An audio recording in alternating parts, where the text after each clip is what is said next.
Hello friends, welcome back to எல்லா trending world. இன்றைக்கி நம்ம சேனலில் ஒரு ஹெல்த்தி அண்ட் டேஸ்டியான வெண்டைக்காய் பொரியல் தாங்க எப்படி செய்கிறதுன்னு பார்க்க போகிறோம். ஸோ இந்த வெண்டைக்காய் பொரியல் வந்து நான் ஒரு வித்தியாசமான மெத்தடில் செஞ்சுருக்கேன்.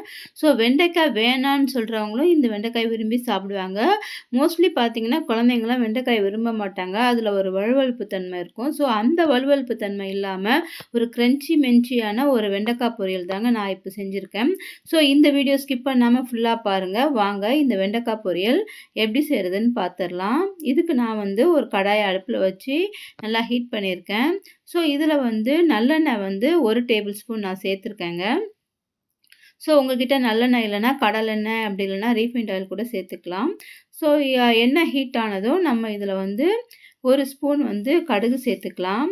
கடுகு நல்லா பொரிஞ்சதும் இதில் வந்து ஒரு 1/2 ஸ்பூன் வந்து சீரகம் சேர்த்துக்கிறேங்க. கடுகு சீரகமும் நல்லா பொரியட்டுங்க.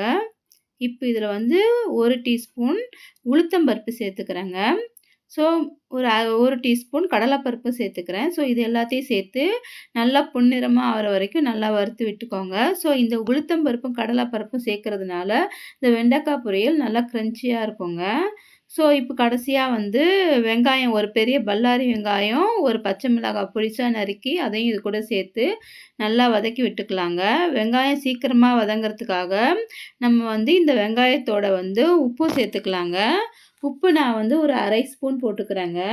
தேவையான அளவுக்கு உப்பு போட்டுக்கோங்க, கூட்டி குறைச்சி. ஸோ இந்த வெங்காயம் வந்து நல்லா ஒரு கண்ணாடி பதம் வர வரைக்கும் நம்ம நல்லா வதக்கி விட்டுக்கலாம்.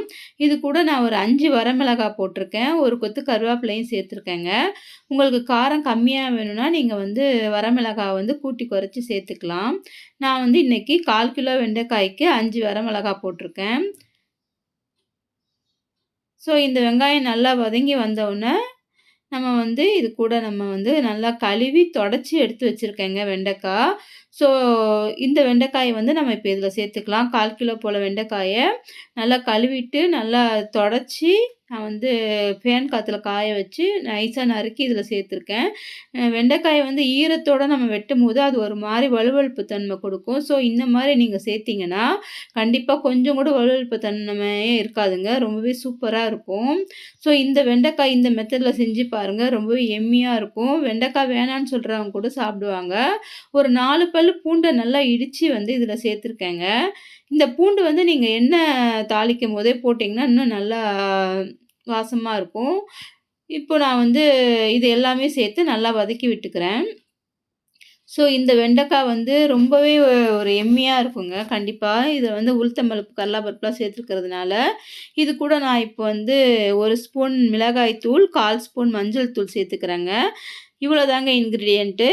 இது கடைசியில் வந்து நான் ஒரு ஸ்பெஷல் இன்க்ரீடியன்ட் சேர்த்துருக்கேன். ஸோ அதனால் இந்த வீடியோ ஸ்கிப் பண்ணாமல் பார்த்தீங்கன்னா தான் உங்களுக்கு ஃபுல் ப்ராசஸும் புரியும்.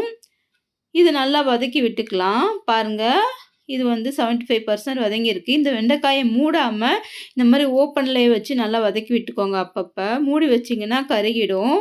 ஸோ அதனால் பக்கத்துலேயே நின்று நல்லா இந்த மாதிரி வதக்கி விடும்போது அது நல்லா சுருண்டு வருங்க வெண்டைக்காய். நல்லா அந்த ஆயிலே வந்து நல்லா உங்களுக்கு வெந்து வந்துடும். ஸோ பாருங்கள், வெண்டைக்காய் சூப்பராக நல்லா வெந்துருச்சு.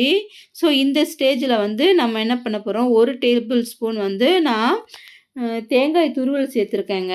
ஸோ ஃபைனலாக வந்து தான் நம்ம வந்து இந்த தேங்காய் துருவல் சேர்க்கணும். ஸ்டார்டிங்லேயே நம்ம சேர்த்தோம்னா அடி பிடிச்சிருங்க.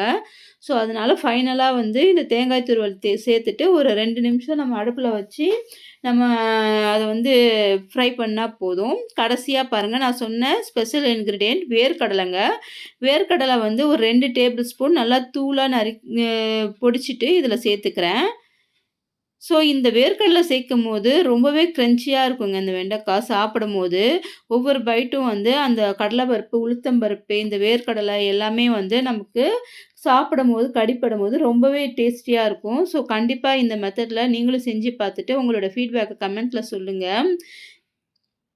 ஸோ இந்த மெத்தடில் வெண்டைக்காய் செஞ்சு பார்த்துட்டு எப்படி இருக்குன்னு சொல்லுங்க. நாங்கள் இது செஞ்சு சாப்பிட்டு பார்த்தோம். ரொம்பவே டேஸ்டியாக இருந்தது. ஸோ ஒரே மாதிரி வெண்டைக்காய் பொரியல் செய்யாமல் இந்த மாதிரி ஒரு டிஃப்ரெண்ட்டான மெத்தடில் நீங்களும் செஞ்சு பாருங்கள். கண்டிப்பாக உங்களுக்கு பிடிக்கும். ஸோ இந்த வெண்டைக்காய் பொரியல் பார்த்திங்கன்னா நமக்கு சாம்பார் சாதம், ரசம் சாதம், அப்புறம் தயிர் சாதம் இதுக்கு எல்லாமே ரொம்பவே எம்மியான ஒரு காம்பினேஷன். கண்டிப்பா குழந்தைங்கலாம் வேணான்னே சொல்ல மாட்டாங்க. ஸோ இதில காரம் மட்டும் நாங்க கொஞ்சம் கம்மி பண்ணிக்கோங்க குழந்தைங்களுக்கு குடுக்கும்போது. ஸோ குழந்தைங்க வந்து காரம் விரும்ப மாட்டாங்க. ஸோ பாருங்க ஒரு எம்மியான, டேஸ்டியான வெண்டைக்காய் பொரியல் ரொம்பவே டேஸ்டியா செஞ்சிருக்கோம். கண்டிப்பா உங்களுக்கு இந்த வீடியோ பிடிச்சிருக்குன்னு நெனைக்கிறேன். Thank you friends.